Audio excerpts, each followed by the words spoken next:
ஆச்சி பாதாம் ட்ரிங்க். ஆச்சி பாதாம் ட்ரிங்க் ஒன்னு வாங்கினா ஒன்னு ஃப்ரீ.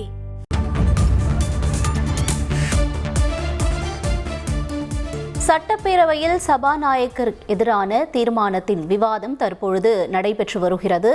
இந்த சூழ்நிலையில் எதிர்க்கட்சித் தலைவர் திரு எடப்பாடி பழனிசாமி அவர்கள் அனைத்து உறுப்பினர்களையும் சமமாக நடத்த வேண்டியது சபாநாயகரின் கடமை என்று விவாதத்தில் பேசி வருகிறார். கூடுதல் விவரங்களை செய்தியாளர் பாஸ்கர் வழங்க கேட்போம். பாஸ்கர் வணக்கம். தொடர்ந்து நடக்கக்கூடிய விவாதம் என்ன? சபாநாயகர் அப்பாவை தகுதி நீக்கம் செய்ய வேண்டும், சபாநாயகர் பதவியிலிருந்து விலக்க வேண்டும். நம்பிக்கையில்லா தீர்மானம் என்பது அதிமுக சார்பாக கடந்த 11ஆம் தேதி கொடுக்கப்பட்டு இன்று விவாதத்துக்கு எடுத்துக் கொள்ளப்பட்டது. அதிமுக சார்பாக நம்பிக்கையில்லா தீர்மானத்தை முன்மொழிந்தவர் அதிமுகவுடைய துணைத் தலைவர் ஆர்.பி. உதயகுமார் அவர்கள். இந்த விவாதத்தில் எதிர்க்கட்சித் தலைவர் எடப்பாடி பழனிசாமி அவர்கள் சபாநாயகருக்கு எதிராக பல்வேறு கருத்துக்களை பேரவையில் பதிவு செய்தார். பேரவைத் தலைவர் ஒருதலை பட்சமாக செயல்பட்டால் அனைத்து எப்படி இருக்கும் பேரவை, அனைத்து உறுப்பினர்களையும் சமமாக நடத்த வேண்டியது அவரது கடமை. ஆனால் பேரவைத் தலைவர் பெரும்பாலான நேரங்களில் ஒருதலை பட்சமாகத்தான் செயல்படுகிறார். மக்கள் பிரச்சனைகளை பேரவையில் எடுத்துக் கூறி அமைச்சர்களின் பதிலை பெற முடியவில்லை.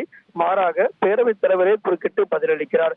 இதனால் மக்கள் பிரதிநிதிகள் தங்களுடைய பிரச்சனைகளுக்கு தீர்வு காண முடியாத நிலை நிலவுகிறது. பேரவைத் தலைவர் ஆளுங்கட்சியினுடைய எண்ணத்துக்கு ஏற்ப குறைந்த நாட்களே பேரவையை நடத்துகிறார். குறைந்தபட்சம் 100 நாட்கள் பேரவை நடைபெற வேண்டும் என்பது திமுகவுடைய தேர்தல் அறிக்கையினுடைய சாராம்சமாக இருந்தது. ஆனால் 4 ஆண்டுகள்ல 400 நாட்கள் நடைபெற வேண்டிய தமிழக சட்டப்பேரவை கூட்டத்தொடர் என்பது 116 நாட்கள் மட்டுமே நடைபெற்றிருக்கிறது. அதிமுக உறுப்பினர்கள் பேச தொடங்கியதிலே குறுக்கிட்டு பல்வேறு அமைச்சர்கள் எழுந்து பல்வேறு கருத்துக்களை சொல்கிறார்கள். இதனால் கால விரயம் ஏற்படுகிறது. நன்றி சொல்லி அமருங்கள் என்று பேரவைத் தலைவர் அவசரப்படுத்துகிறார். இது போன்ற பல்வேறு விதமான கருத்துக்களை குறிப்பிடுகிறார். ஒருதலை பத்திரமாக பேரவைத் தலைவர் செயல்படுகிறார். சட்டமன்ற எதிர்க்கட்சி துணைத் தலைவர் நியமிக்கும் போது கூட கடந்த 2 ஆண்டுகளாக அது தொடர்பான எந்த விதமான நடவடிக்கை எடுக்கப்படாமல் பின்புதான் நடவடிக்கை எடுத்தார். பொதுக்குழு தலைவராக எதிர்க்கட்சி தலைவராக இருக்க வேண்டும். ஆனால் பல்வேறு விதமான கருத்துக்கள் முன்வைக்கப்படும் போது கூட அவர் அதை செவி சாய்ப்பதில்லை. கடந்த காலத்துல சபாநாயகராக இருந்த தனபால் அவர்கள் அவையை சமமாக நடத்தினார். அதன் காரணமாக அனைத்து சட்டமன்ற உறுப்பினருடைய ஆதரவையும் பெற்றார். ஆனால் சபாநாயகர் அப்பாவு முற்றிலுமாக ஒருதலை பட்சமாக செயல்படுகிறார் அப்படிங்கிற கருத்தை முன்வைத்தார். அப்போது பொதுப்பணித்துறை அமைச்சர் ஏவாவேலு இருந்து இந்த தீர்மானத்தின் மீது மட்டும்தான் பேச வேண்டும், கடந்த காலங்களில் நடைபெற்ற நிகழ்வுகளை எல்லாம் சுட்டிக்காட்டி தற்போது பேசக்கூடாது, அவ்வாறு பேசினால் பிரச்சனை கூச்சல் குழப்பத்தால் ஏற்படும் என்பதையெல்லாம் சுட்டிக்காட்டினார். இதே கருத்து தான் தமிழக முதலமைச்சர் மு க ஸ்டாலினும் வலியுறுத்தினார்.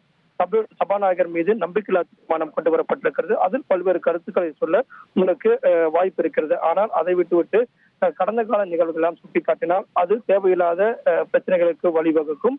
நீங்கள் பேச ஆரம்பித்தால் நாங்களும் மீண்டும் பேசுவோம். இதன் காரணமாக மீண்டும் அவையில கூச்சல் குழம்பும் நிலவும் அப்படிங்கிறதெல்லாம் சுட்டிக்காட்டினார். அப்போது எதிர்க்கட்சித் தலைவர் எடப்பாடி பழனிசாமி இது என்ன விவாதம் நடக்குதோ அது கண்ணியத்தோடு தான் நடைபெறுகிறது. அண்மையில் கூட பாட்னாவில் நடந்த நிகழ்வுல கருத்துக்களை பதிவு செய்ய முடியாமல் சபாநாயகர் வெளிநடப்பு செய்தார். நாங்களே அதே கருத்தை தான் பேரவையிலையும் முன்வைக்கிறோம். இந்த கருத்துக்கள் எல்லாம் எடுத்து பார்க்கும்போது ஒருதலை பட்சமாக செயல்படுகிறார். இதன் காரணமாக இந்த தீர்மானத்தை டிவிஷன் எண்ணி கணிக்கும் முறைக்கு முன்மொழிகிறேன் அப்படிங்கறத எதிர்க்கட்சி தலைவர் எடப்பாடி பழனிசாமி பேரவையில பதிவு செய்தார்.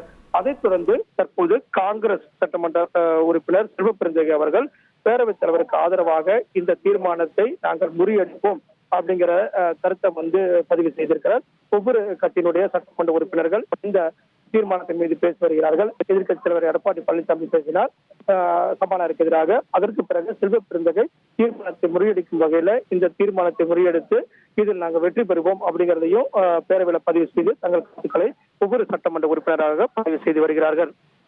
பாஸ்கர், இப்ப அதிமுக அவங்களுடைய நம்பிக்கையில்லா தீர்மானத்துல அதிமுக தலைவர்களை பார்க்கிறோம். தொடர்ந்து மற்ற கட்சிகளும் பங்கேற்றிருக்காங்களா? என்ன கட்சிகள்லாம் இன்னும் பங்கேற்காம இருக்கு? விவரங்கள் என்ன பாஸ்கர்?